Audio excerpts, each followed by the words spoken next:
Good evening and a very warm welcome to everyone who is joining us this evening, joining the National Holocaust Centre and Museum for the first in our series of live events to mark Holocaust Memorial Day 2021.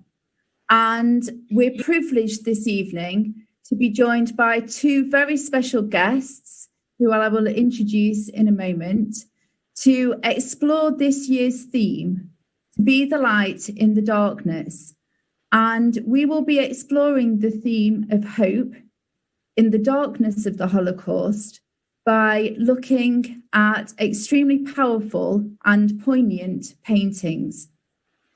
To introduce our two special guests this evening, we are extremely privileged to be joined by Eva Schloss, MBE. Eva is a Holocaust survivor, memoirist, and the stepdaughter of Otto Frank. Born in Vienna, her family emigrated after the Nazi annexation of Austria, first to Belgium and then to Holland. In 1942, they went into hiding in Amsterdam, but 2 years later were betrayed by a double agent in the resistance and deported to Auschwitz. Eva has published 3 books about her experiences and was co-founder of the Anne Frank Trust UK. Eva was awarded an MBE in 2011 for her incredible work in the field of Holocaust education. Good evening, Eva. How are you? Fine, thank you. Good evening, everybody. It's a pleasure to be here. Thank you so much, Eva. Thank you. And I know just before we came on air, you were talking about having so many speaking commitments this week. So thank you so much for joining us this evening. Thank you. Thank you for asking me for today. Thank you. And we are also so pleased to be joined by Lisbeth van der Hurst. Lisbeth is the director of the Resistance Museum in Amsterdam. The museum was founded in 1984 to preserve the memory of the resistance against National Socialism and fascism. In 2013, the museum opened a dedicated exhibit, Resistance Museum Junior, which tells the true stories of 4 children during the Nazi occupation of Holland. And one of these children is Eva. Lisbeth, thank you so much for joining us this evening. Thank you for inviting me. I'm glad to be here. Thank you. Thank you. And what's especially lovely is, Lisbeth, obviously you're joining us this evening after an introduction from Eva, who obviously praised the incredible work that your museum does and said that we just absolutely had to speak to you. And it's from that introduction that obviously you're joining us this evening. So thank you so much. Thank you, Eva. Well, it's a pleasure because about 10 years ago, or perhaps longer, I donated the original paintings which Heinz and my father created in hiding. I donated them to the Resistance Museum. So this was really a very important step for me and for the museum, I think. Absolutely. And that really special relationship, obviously, we're going to have some time just to explore this evening. And Eva, if it's okay, we're going to start with you. And obviously, the 27th of January, which is approaching now, obviously marks the anniversary of the liberation of Auschwitz. And I wondered, please, if you might be able to start by just sharing a little of your experience of liberation and those final days at Auschwitz prior to liberation. Yes, this was, of course, an amazing luck for us that the Russians were already advancing, because in the West, unfortunately, people were liberated much, much later. But in January, the Russians advanced into Poland and of course, liberated many concentration camps, and one of them was Auschwitz. We inmates were in a terrible, terrible condition. It was freezing cold. The snow was probably over a meter high. Very often we walked without shoes. Very often we had practically no clothes on. We had no food. The Nazis knew we didn't know the Russians were near. We had no idea, but the Nazis knew, and so they started to evacuate the camp. Every day, many barracks were emptied and people disappeared. We didn't know where they killed, what happened to them. And one night, it must have been, of course, we didn't even know it was January. We only knew it was winter. Let's say perhaps it was 20th of January. The Nazis said, everybody has to get out of their barracks at night. We are all going to march into Germany. Well, you can imagine, nearly skeleton people. How can they go and march in the snow without food, with it practically cold? So my mother and me, my mother was very, very weak, said, well, I can't go. But then the Nazis said, we are going to lock up the barracks, they were wooden, and burn the whole camp down. So out everybody. So then my mother and me stood out as well. So that in the night, there were air raids because the Russians flew over the area and the Germans didn't want to march in air raid. So they sent us back again. And that went on the whole night.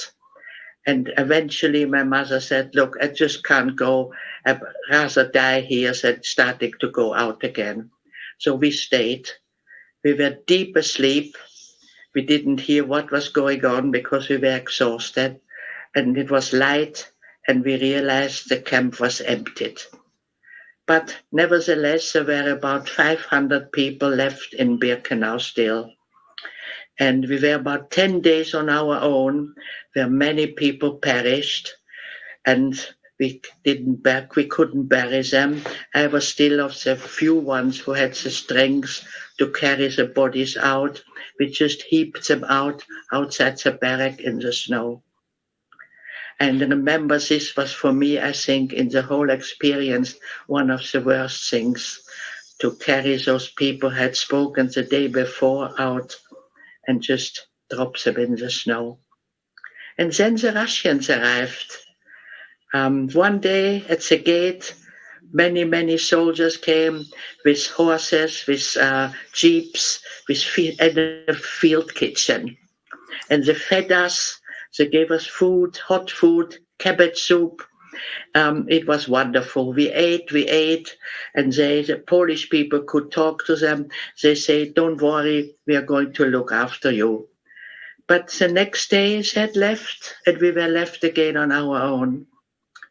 So eventually I decided I would go to Auschwitz. It was Birkenau, the women's camp, to try to find my father and brother.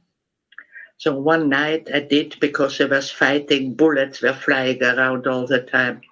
And I did that, and I came to Auschwitz, where the Russians had made their headquarters, and went to all the barracks and looked everywhere. I saw many very, very near to death people.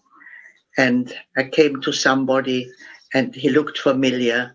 And I said, I think I know you. And he said, yes, I'm Otto Frank, Anne's father. And you are Eva Geiringer, Anne's friend? I said, yes. Have you seen my girls? Have you seen my wife? No, I never saw them. But he had seen my father and brother. They said, oh, they went with the Nazis. So they were still alive. Perhaps the war will end really soon.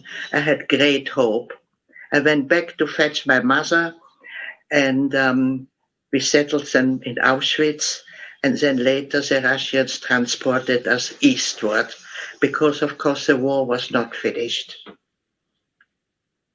That is just a little bit of that story. Thank you so much, Eva. And so did you have that sense of of kindness in some way then from the Russian soldiers, do you think? Well, we couldn't really speak with them.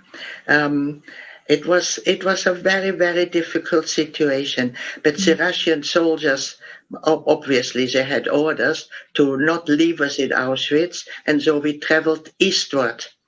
We traveled till May eastward, till we ended up in Odessa. That's another long story, of course. And in Odessa, we waited for the end of the war, which came in May. And then really we knew we had made it.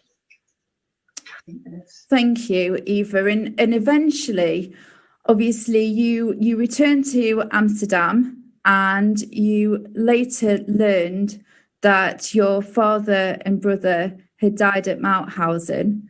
And you remembered later a conversation that you had with Heinz during the deportation to Auschwitz, where he had spoken to you about some paintings.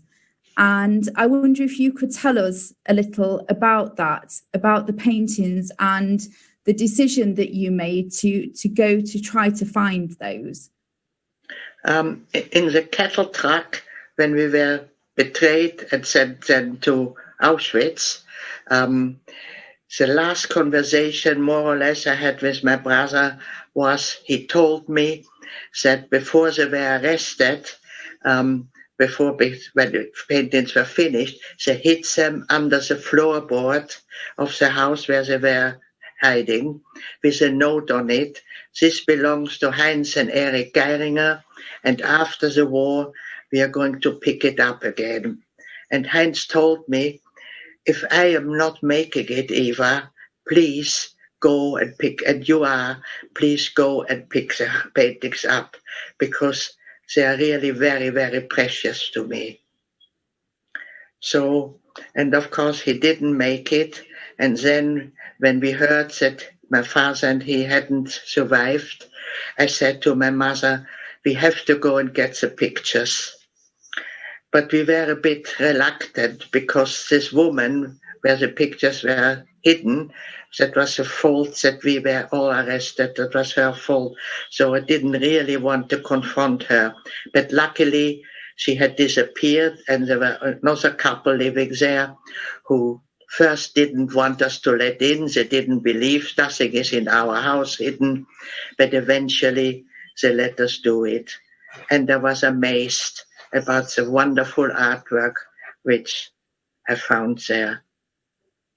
Absolutely. And Eva, can you just describe a little bit that moment of actually finding those paintings and starting to see what was there? It was, of course, a very emotional time to see all this, what has happened. And Heinz was a very studious, very intellectual young boy. And he was always surrounded by books and reading all the time, but painting, of course, as well. And there is one painting, he's sitting at the desk. On top of the desk is a globe, and there's a calendar, and the date is 11th. And that was my birthday. So that was when he painted it, he was thinking of me.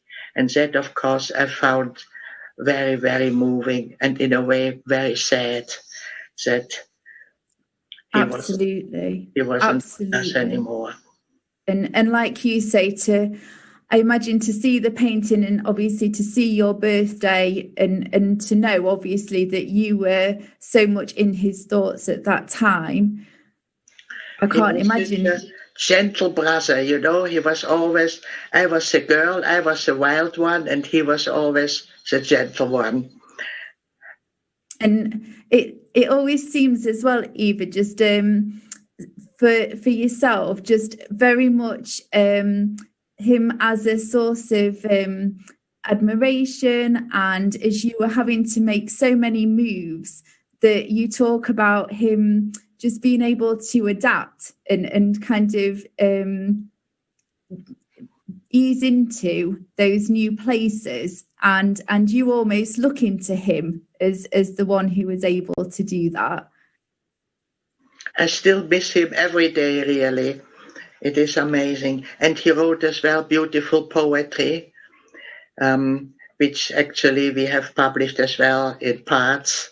You know, and this is sometimes people ask me, does it feel a bit that time now that you can't go out, you can't do anything, you can't meet people? Does it feel similar? And young people get depressed. And this was Heinz's way to occupy himself, to create things. And so he was very, very frightened of being arrested and frightened of being killed. He kept himself so busy, so occupied, that he must have forgotten the danger he was in, day out. Absolutely. And like you say, Eva, to create such beautiful paintings. I know obviously we've seen the first one, and there's the painting of the tennis players as well. I don't know if you want to say a little bit about that. Well, he was longing, of course, to be outside again, to breathe the fresh air, you know, and do games and do things like that. He missed this very, very much. He loved nature, and all the paint, he was cooped up in a little room. He was not allowed to look out of the window, and nevertheless, he had these details in the painting. Very many artists who looked at the paintings said this is done by somebody who is an expert. And, you know, he had never done any oil painting. So it was amazing how he was able to create a very variety of subjects. He started off actually with still lifes to try to get to know his velvet, glass, copper, all kind of different things. But then later, this is a later picture, he did landscapes and figures and all kind of different things, and all just from imagination. Which is just absolutely incredible. And I think we're seeing the third of those paintings, Eva, the clock again. I don't know if you want to say a little bit about this one. This is as well one of my favorites, and he explained it to me when we visited occasionally, because some pictures I had seen. He said, you see that little bird sitting on the windowsill? He can fly away anytime he wants to, he'll be off. And there's a poem as well, little bird, where are you going? I wish I could follow you. And the time is running out. Thank you, Eva. That sense, like you say, of just longing for freedom, and obviously the paintings are just beautiful. They're just incredible paintings. And I know that you said at the beginning, obviously making the decision to gift the paintings and other objects to the museum. And Lisbeth, I know that you're going to tell us a little bit about the work of the museum and the way that you work with Eva's story and with the paintings. And I imagine just an absolutely incredible gift to receive, to be able to work with audiences with Eva's story and with those paintings. Yes, this is really an extraordinary donation, especially because the paintings are great, but there's also a lot of documents because, many objects in Amsterdam were saved, and it's quite unusual. Most of the Jewish people lost everything, but from Eva, there was a lot of documents as well and photographs. So it was great to make an exhibition with it. Yeah, and a very moving story. Yeah. Absolutely. And Lisbeth, it'd be really interesting just to hear a little bit more about the museum and about the work that you do.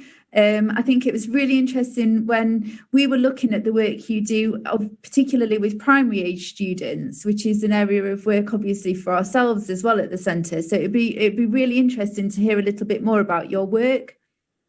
Yes, well, we have a permanent exhibition, big permanent exhibition, which covers the unexpected choices and dilemmas of the Dutch population, and we focus on the different ways people dealt with the Nazi occupation. So we don't only tell the story about resistance, but also of collaboration, of accommodation, of looking away. We show all sides, and people can identify, and it makes them they're encouraged to reflect about it. Well, we receive over 100 visitors each year from all over the world. And when Eva donated this rich collection, we had already plans to extend the museum with a new part, especially for children. And it was realized in 2013. And this is the Dutch Resistance Museum Junior. And a lot of children's museums use fictional characters, but we wanted to have real characters. So the Junior Museum is about the Jewish Eva. It's about Henk, whose family adapted to the circumstances, so just an average family. Jan, whose parents were in the resistance, and also Nelly, who was a Dutch Nazi girl. She was a convinced young Nazi girl. And we are telling their stories in a way that the young children can identify with all of them. And this makes them think about right and wrong, what can we do? And it's a quite successful layout. The children first start in a old-fashioned elevator, which turns out to be a time machine, and it flashes them back to the 1940s. And when they step out, they see a public square somewhere in the Netherlands with 4 houses. And in front of the 4 houses, the 4 children introduce themselves in an animation in a box, and they tell, well, this was my family like, and these are my hobbies, and these are my friends. And then the children can go into the houses and discover their stories in small story elements, and it's in sound, it's in animation, and often it's hidden in drawers and cupboards in period furniture.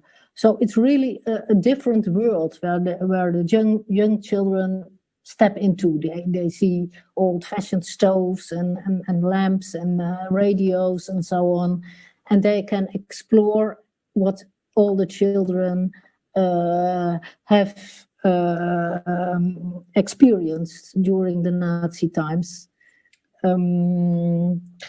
The exhibition ends with a moment of reflection. Then we see the children as they are nowadays, and on a large display, interactive display, they explain how the war still influences them until today. Well, it's quite clear. It's for all of them, and they also discuss what I think today's children can learn about the experiences of war, and also about discrimination, democracy, rule of law. And the visitors can react, so they are encouraged to think about it as well. And well, they most of the time leave the children's museum, the junior museum, really impressed. And yes, or they often stay there for many hours, come back even, and they are very impressed by Eva's stories, but also especially by the story of the Nazi girl, because this is a story which is not much told. It's still a little taboo to talk about it, and so it's very successful. Yeah. That's so interesting. Thank you, Elizabeth. I'm really hoping that eventually, when we return to some kind of normality, that we're able to do an exchange visit, so that we're able to see each other's exhibitions, because there are so many parallels in terms of our journey exhibition for younger visitors. And I think, as you say, that immersiveness, but also those 4 real stories, and just really focusing on critical thinking and really exploring those choices.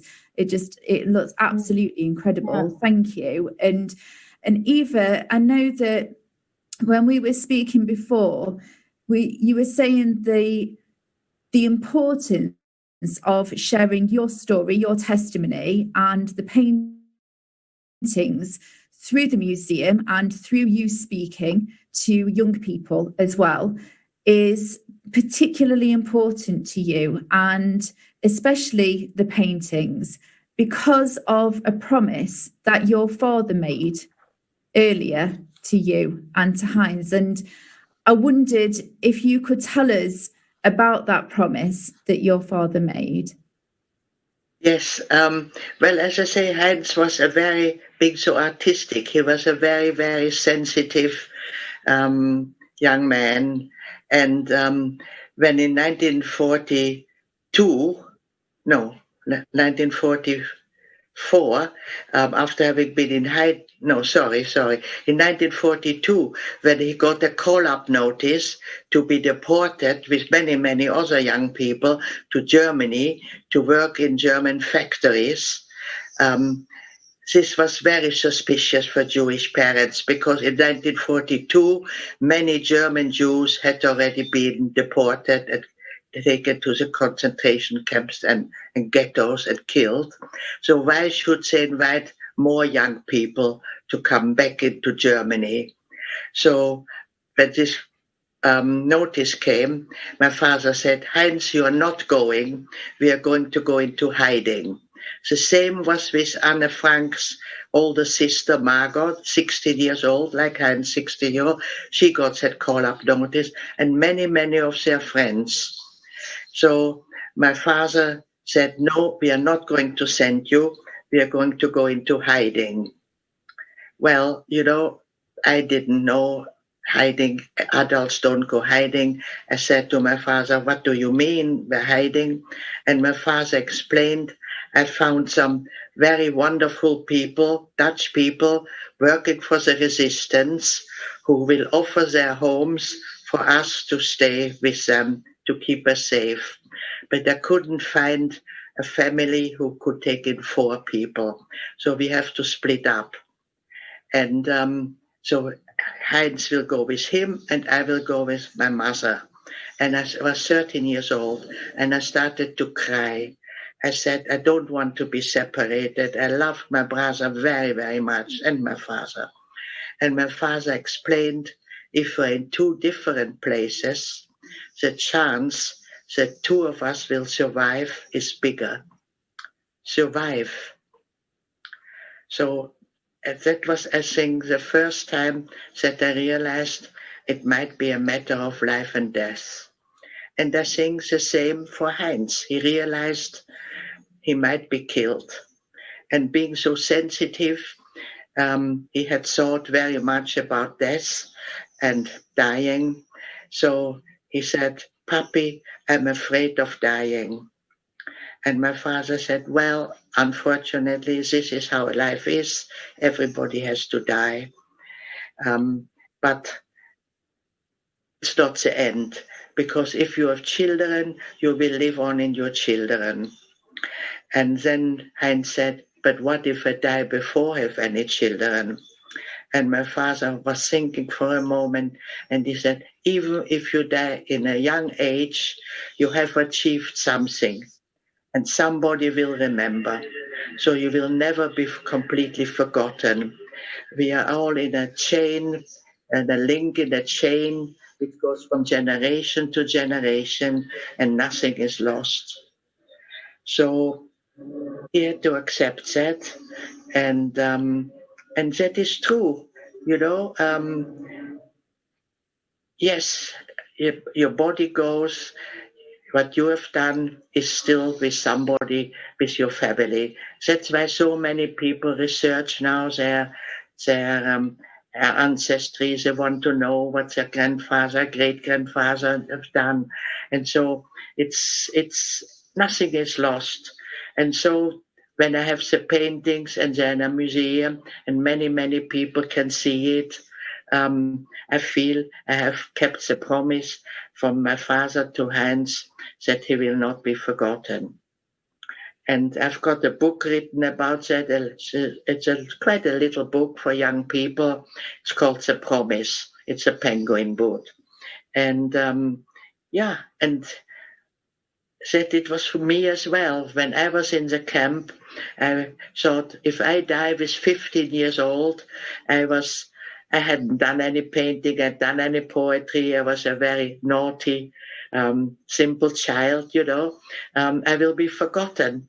And so I really spent every minute of the day in the camp not to give up. I became very, very strong. I became fanatic. I have to survive. And yes, I did. And of course, I remembered the promise to my father, to Heinz, and I wrote the book and I donated the paintings. And now I'm actually working on an animation film with an American filmmaker. So because this is very popular now, animation films. And I hope next year it will be finished. And I hope it will bring as well his life back to be remembered. Absolutely. And like you say, Eva, for sharing with younger learners, just a really important way of reaching them using animation as well. That sounds incredible.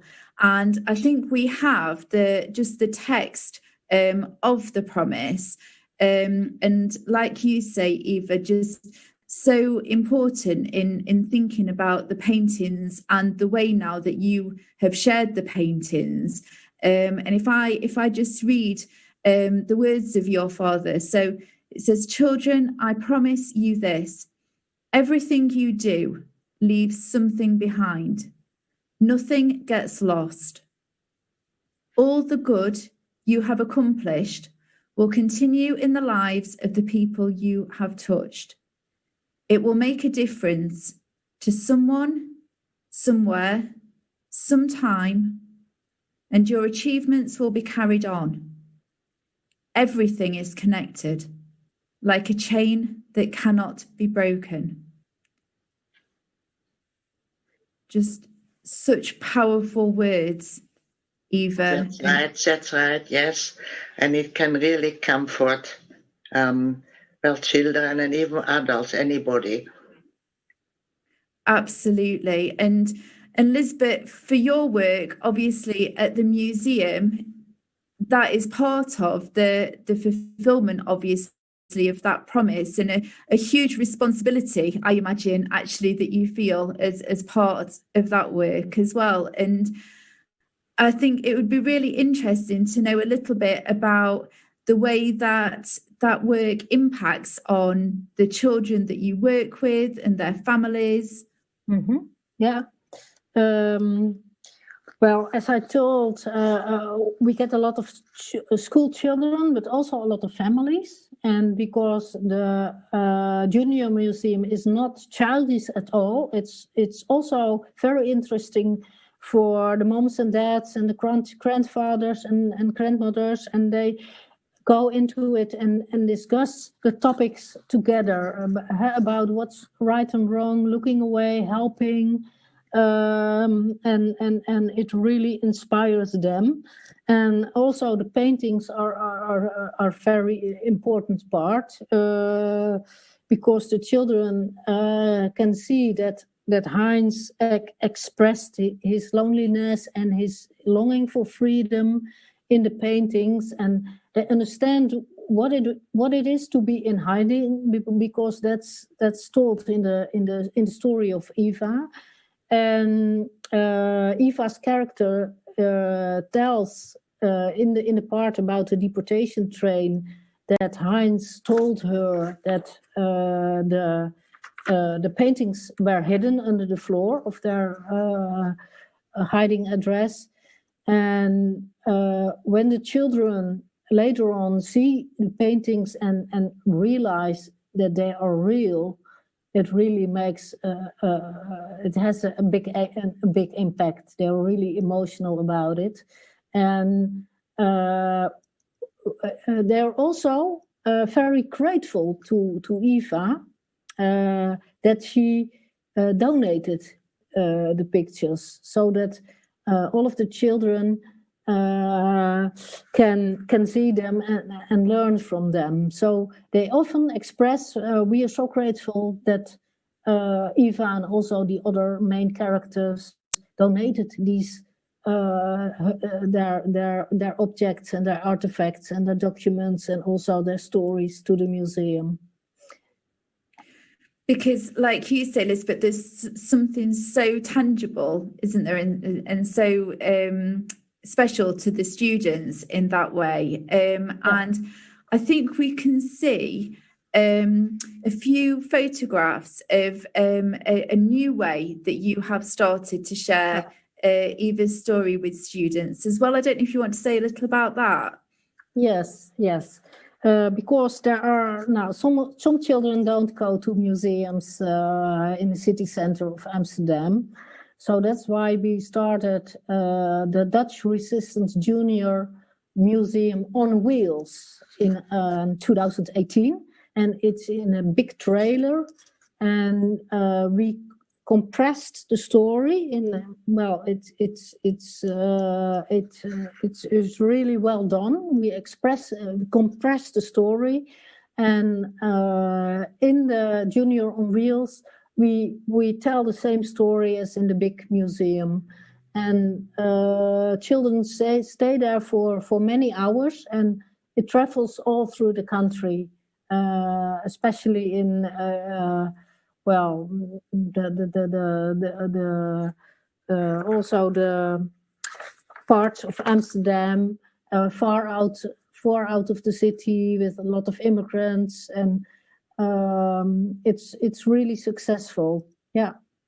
And just making sure that you really reach, like you say, lots of students in different communities. And Eva, again, it was you who first spoke to us about the outreach and about using the Resistance Museum on Wheels. And I think you were just really impressed with the way that the museum was taking the exhibition to children. Yes, it's amazing. I was supposed to come, but I was just filming in Austria at the time, so I couldn't really be there. But as soon as we can travel again, I'm going to come back to Amsterdam and go on a little tour with the bus that I've promised myself.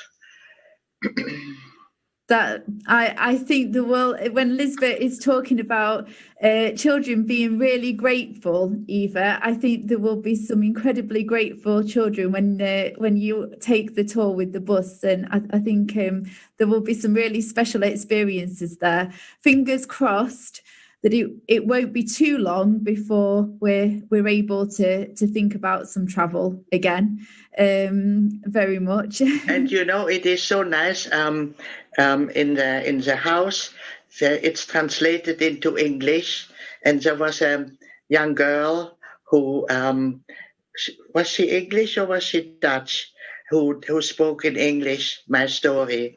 And I mean, that is many years ago, Lisbeth, now. Mm-hmm. And she still write me always a card and say how important it was for her to do this voiceover for me. Yeah. They were the young children who do the voices. They were young actors, and we took children with the right accent.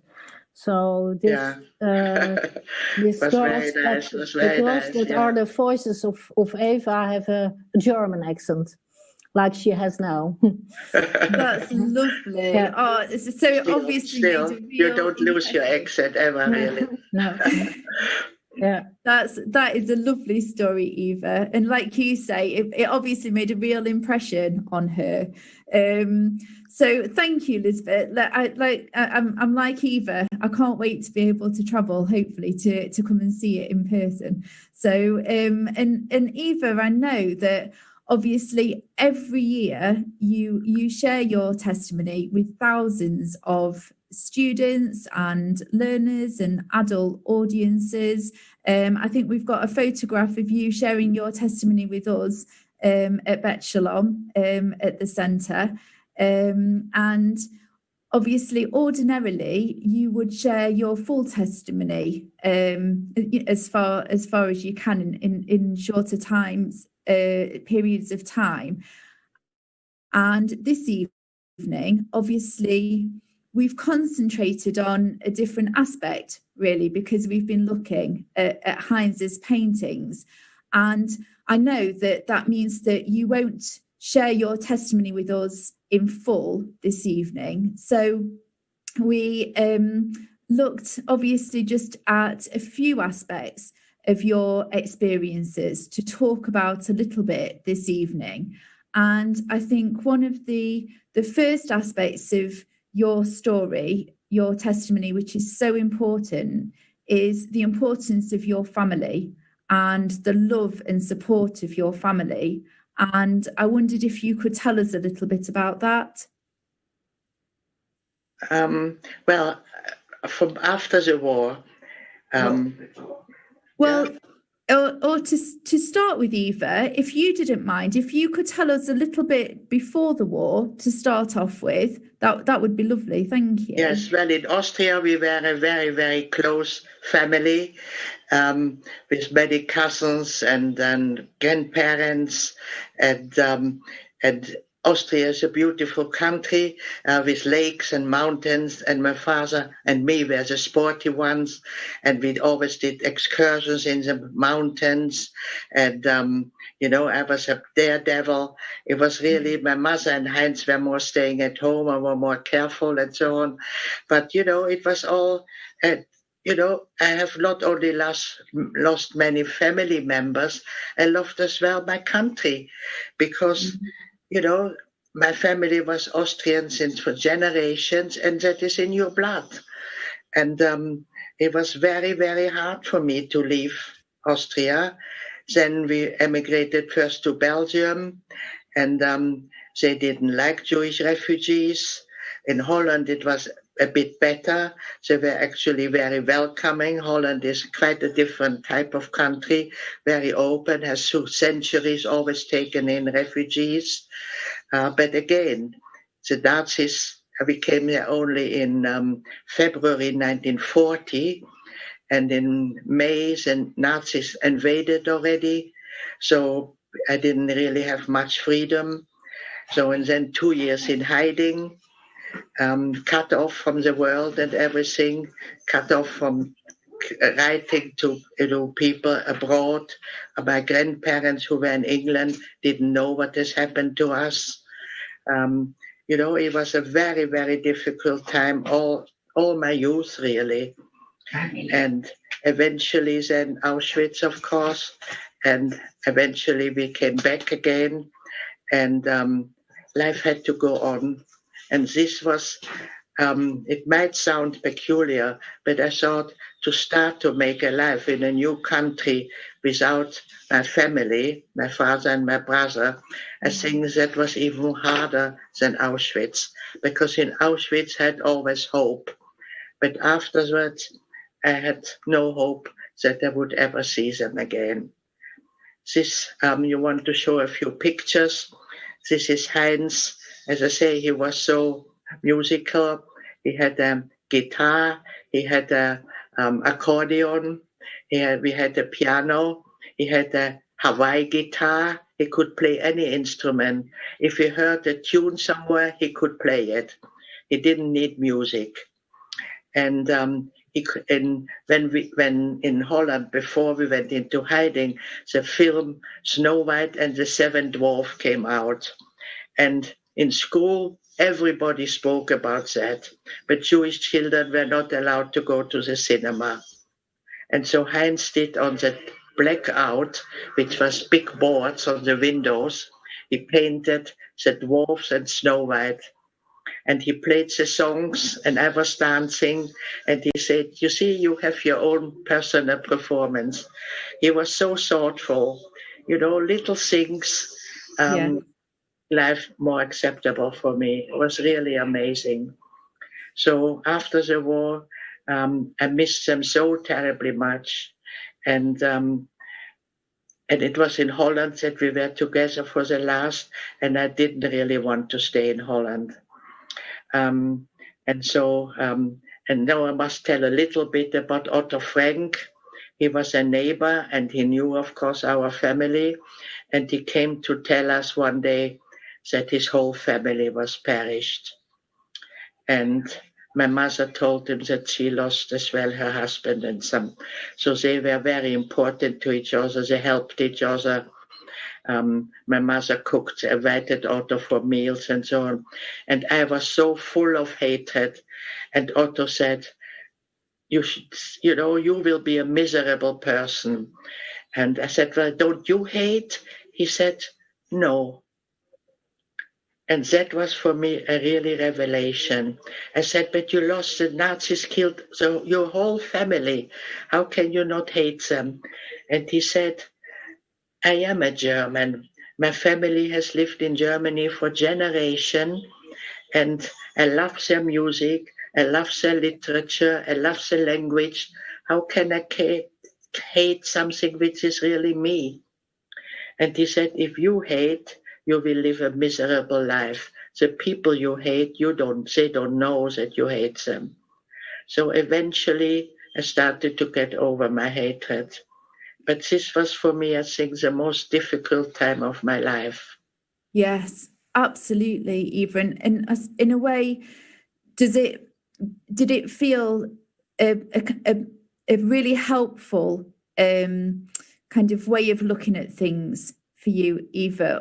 A bit of a turning point, maybe, in a way, the way that Otto spoke about that, was it? Yes, he was really a great help for me and for my mother. And, both were actually lonely. And so they became very good friends. And eventually they got married and were married for 27 years. And I must say, I've never seen a happier marriage than those two people. Both had lost their first family, but they made a new life with their new family. I was very unhappy in Holland, and when I finished school, Otto got me a job in London as a photographer, an apprentice. And he gave me his special camera. He said, I'm not going to no family anymore. I'm never going to take pictures. He gave me his Leica, which I started to be a photographer with the Leica. This picture you see there of my mother and Otto was taken with the Leica by me. Oh, goodness. Yeah. It's a beautiful picture, Eva. Yeah. But when I got to England, I met a young man who had come from Israel to study economics, and we became sort of friends. We both didn't have any money. We went for long walks. And after 6 months, he said to me, Eva, I've fallen in love with you. Will you marry me? And when I'm finished with my studies, we can start a new life and go back to Israel. And I said, no, thank you. And he was quite shocked. Why not? Because, we both didn't tell each other who we were. I said I was Dutch, which I wasn't. He said he was Israeli, which he wasn't. He was a German refugee. We didn't speak of the past, Mm. So he was a bit sad. But then Otto, who kept an eye on me, came to England. And I told him this young man has asked me to marry him, but of course I won't. And because I will go back to my mother. I was very, very close with my mother, as you can imagine. Yes. And and then he said to me, your mother and me have fallen in love as well. And once you are married, we like to get married. So I went back to this young man and said, well, you can marry me now, which we did. And we went end of the year, we went to Amsterdam, got married in Amsterdam because we didn't know anybody here. Yeah. And we were married for 63 years. And we had 3 daughters, and Otto and my mother had a family again. Otto was the best grandfather you can imagine. So, even his life was actually very happy again in the end. Of course, you never forget your first family, but, we still had actually a very good life. But nevertheless, all this, what I had experienced, was in my brain. I never talked about it. I didn't talk to my children, not to my husband about it. The first time I spoke was in 1986. After 40 years, I started to open up.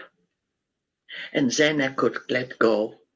So again, one of the advices I give to kids, if they have a problem, please talk about it. Because as soon as you share it with somebody, you might not get rid of the problem, but to share it, to bring it in the open, is a great, great help. And an Anna Frank exhibition came to England in 1986 for the first time, and I was invited, of course. And I was not a speaker, I was a very shy person, and it was Ken Livingstone who opened it, and he said at the end, and now Eva will tell you something. Well, I didn't want to tell anything. I was very shy. I'd never spoken, certainly not into a crowd, but I stood on this podium, and everything I had suppressed came flooding out, and they could stop me. And that was for me really a watershed. That was a very important moment. And then they asked me always to open the exhibition, which I did. And that's how I became a public speaker. And so from and then I wrote my first book, Eva's Story. And and then I was asked everywhere to come and speak and tell my story, which I did first not so easily, but I learned to do it. And my last years really now, for 20 years, I've been traveling the world. I've been in Australia, I've been in China, I've been in Japan, a lot in America, of course. And everybody should know and learn about the atrocities that have happened. Because only through knowing can you not repeat the same thing. Absolutely. And I think, like you say, Eva, just the absolute importance of Holocaust education, that you show so much, obviously, dedication and commitment in sharing your testimony with young people. And I think particularly as we come to Holocaust Memorial Day, it's so much incumbent on everybody to make sure that obviously those testimonies and your story is being shared. And it's interesting, Eva, like you say, to go to so many different countries to share your testimony with people. And I imagine it feels quite strange at the moment, actually, not traveling. And I know that you are just as busy sharing your testimony, but I imagine it feels quite different being at home. Well, it's different, to speak in front of a big crowd. In America, I speak usually to 2,000 people. They have those huge halls and things. And now, to be at the moment, I see 3-4 people, but I hope it's going to go around the world as well, because people have to learn, the young people have to know what is happening, because unfortunately, we don't live yet in a good world. There is terrible racism, there's terrible prejudice, there's refugee problems.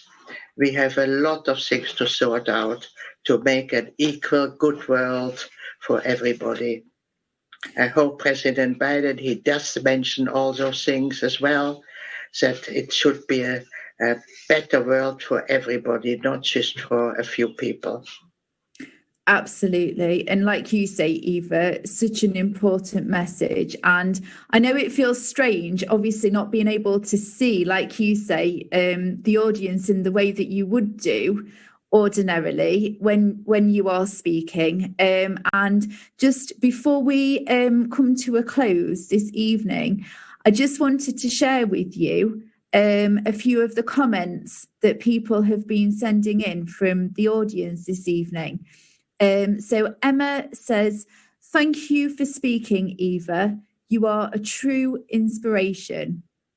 And then we have a comment from Susan Kerner, who says, "Eva, you look and sound wonderful." I know that Lisbeth and I said this evening how wonderful you looked, Eva, and Susan obviously agrees. Thank you, Susan and Emma.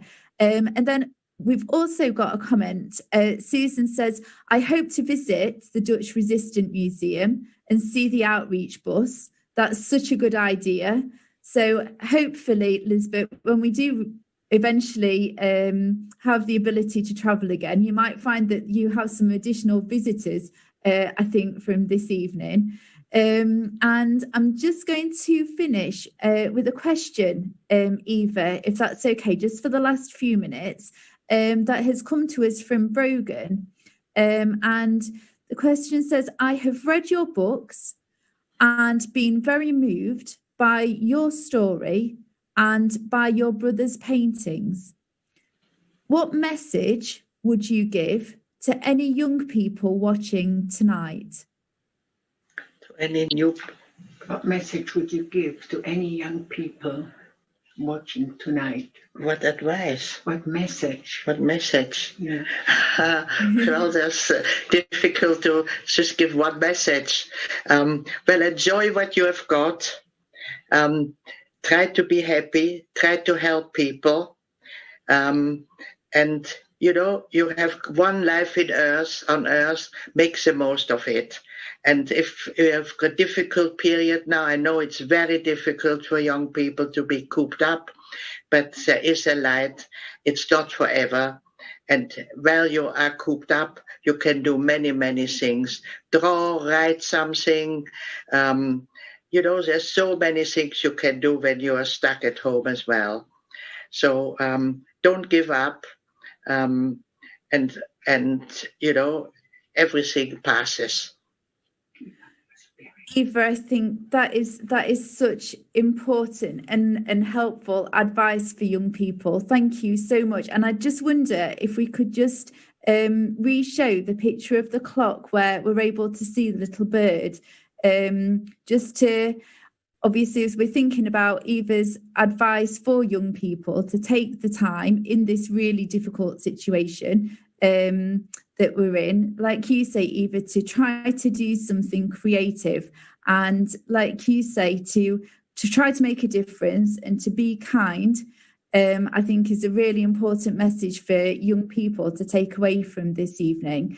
So I would just like to finish by just saying thank you so much, obviously, to both of you for joining us this evening. Obviously, in looking at the idea of sharing the light in the darkness, it's just been such a privilege to be able to talk about Heinz's paintings and the work of the museum, Lisbeth, in sharing your really important story, Eva.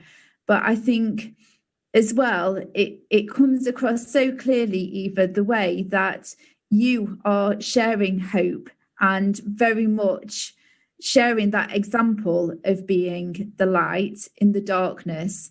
So thank you so much. We've been so privileged to have both of you join us this evening. Thank you, Lisbeth, for joining us this evening. You're welcome. Thank you very much. Yeah. Thank you for coming along from Holland as well. I know you are not here, but joining us. Mm-hmm. Absolutely. And Eva, thank you so much to you for sharing some of the really rich stories behind, obviously, the paintings, and for sharing just some parts of your experiences with us as well, and just leaving us obviously with that message to think about in the way that we're able to consider being the light in the darkness. And we're so grateful to you for joining us this evening, Eva. Thank you so much. Thank you, Louise. Thank you very much. Thank you. Thank you. And thank you so much for everybody who has watched us at home as well. Please keep an eye on our website, obviously, for the other live events that we're going to be sharing over the next week. And thank you so much for joining us this evening. We look forward to seeing you soon. Thank you.